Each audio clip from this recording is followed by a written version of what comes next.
Hello YouTube and welcome to my last commentary video because I messed the audio functions on my VODs on Twitch TV. Today I want to show you a game against Sion. However, there will be a lot of farming involved, so because I value your time, we're actually gonna watch the game at 2x speed.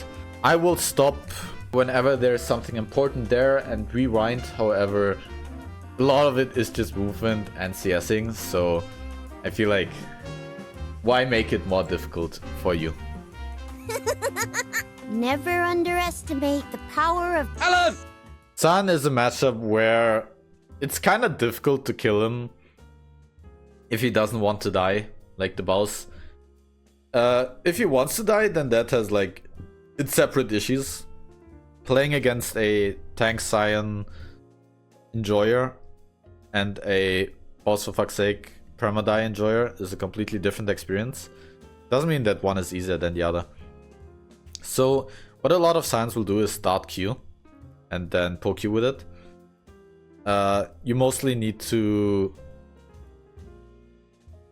Okay, maybe this is something useful to show you. Right? Like, why does this Q not land onto me? It's because I know that he needs to charge his Q for a little bit of time to kill this second minion. So I know that even if he uses his Q, I have time to run out. So even though he can technically always Q, he doesn't want to lose minions. Also, if he uses Q level 1, that means that there are 6 minions that he's not getting W stacks on, which is like 25 HP. So even I don't really mind Q level 1. Your goal this matchup is basically to take good bases so that you can never get a demolish proc and to farm well.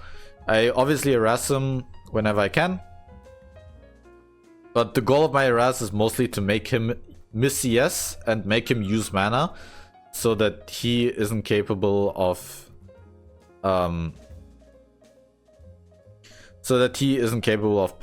pushing me out of the lane. I keep going back to my bush to reset the aggro. And even though it looked slightly dicey there, I hadn't used my refillable pots yet. He has no mana, so I know that, right, he wants to base very, very, very soon. So I know that he's gonna TP anyways. So I believe after the trade... I actually don't base. Just slightly surprising. I think I could have based. I think what I didn't want him to do is to push the wave for free after I base. So I wanted to ensure that he actually bases. And I buy Swifties because it's good against his E, his Roar. Because one of the Sion combos is he does his Roar into charging at you with his ult. He can't do that if you have Swifties because you can just dodge it.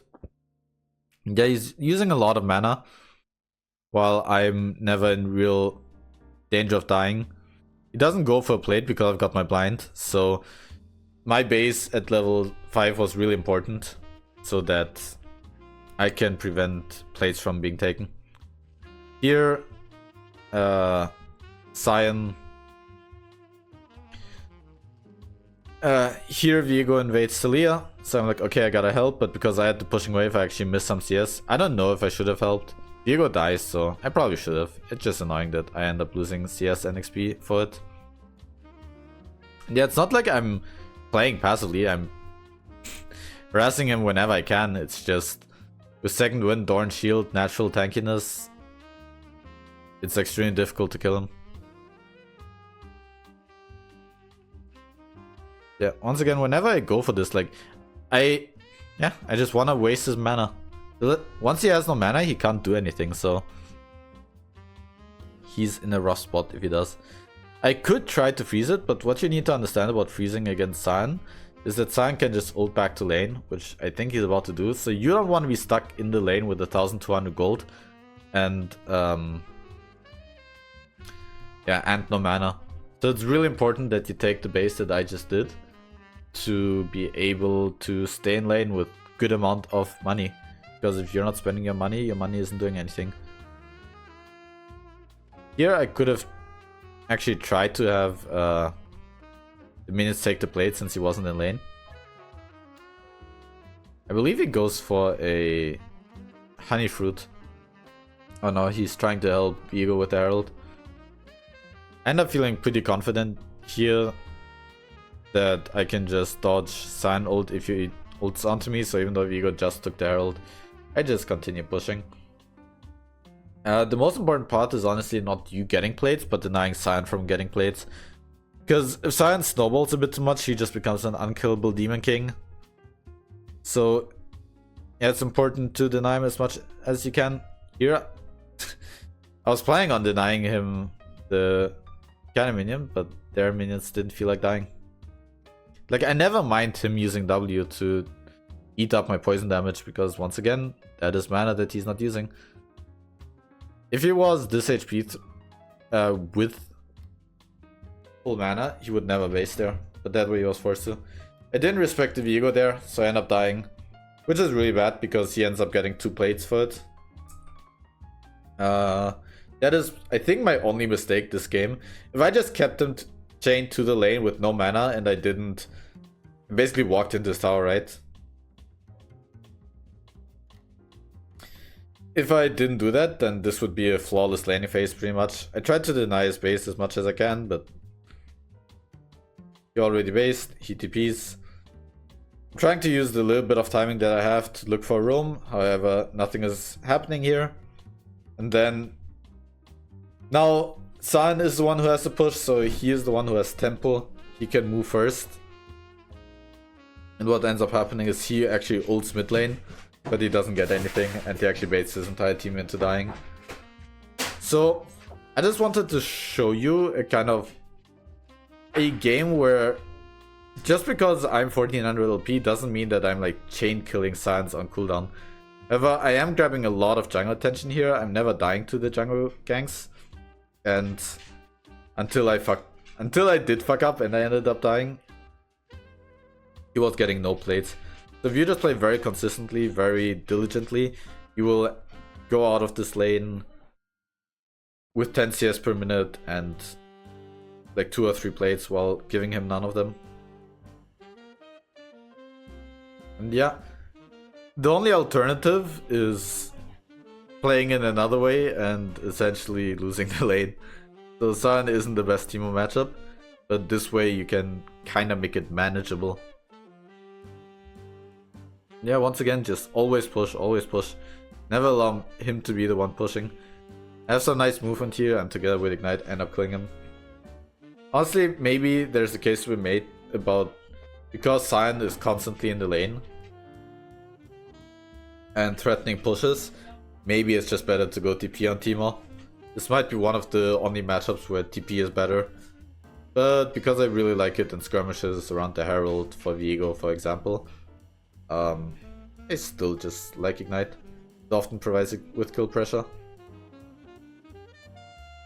Now try to take Herald, notice that it's probably not going to be possible. And yeah, my team is better. I honestly just don't want to waste your time, so I feel like I showed you the laning phase. And now we are mostly just snowballing. We're taking tier 2 towers. I'm trying to waste their time, not die. When your team is winning, your main job is to get carried, right? So don't become heavy, don't suddenly randomly die. We have sufficient vision for me to know that I'm safe here. Even though 4 people are top lane. Me pulling 4 people top because I'm the only one who they can kill means that we kind of get free position on the tier 2. And yeah, I trust my team, they're doing very well, they are strong. So to make sure that I don't fall behind the curve, I go back to... I go back to farming top lane. Here I have no idea where LeBlanc went, honestly. I nearly one-shot the Senna, which would have been extremely good because then we have Baron for free for sure. This way we need to kind of scramble a bit, fight a bit. Baron and Dragon were about to spawn, but we killed LeBlanc. And we knew that if we rush Baron, we would be in time to go to Mountain. Fucked up a little bit there. We needed to get vision to make sure that they don't rush Mountain, because at this point the only way we can lose the game is by them getting Mountain Soul. I could base here, but I could base here, but I don't have sufficient gold. So in this moment, I'm like, okay, maybe I can cheese Seraphine and Senna. Oh wait, there's a Viego. At the timing where the E went through, probably if he's there, he saw me, which means that probably he would be going for a kill on me now. So I kite back. He uses his flash, I dodge his Q, his W, and then I taunt him, bah, bah, bah, bah, bah, and he dies. It's one of the most disgusting things that I've ever done, honestly. You can see the pure joy in my face. Those are kind of the moments that make it worth living. I go Shadow Flame here because they've got a Seraphine, which means AoE shields. At this point we're really far ahead and we just push the base, I believe. I thought Viego more. I'm still having too much fun. And yeah, we end up just scrambling, pushing with our Baron, and eventually we win the game. So yeah. Of course, I had the winning team, but I also pulled a lot of attention top lane. I didn't lose lane. I made one oopsie in the entire game, but overall, I was having a lot of impact. I also helped out. Of course, Sion could have been a threat here with Senna and Seraphine standing behind him. But I think this is a good showcase on how you can still be useful even in a somewhat rough matchup. So I hope you enjoyed this commentary. And for the next few games, I hope that I finally fix my audio setup. Yeah, hopefully the next few games are with actual audio. Yeah, I hope you enjoyed getting to know like some of my thought processes and why I do my decisions instead of just seeing my stream highlights. Feel free to check me out on twitch.tv Teemo, and bye bye. Never underestimate the power of the Scouts code. Code. Code. 2, 3, 4. Scouts code. Code. 2, 3, 4. Yes, sir.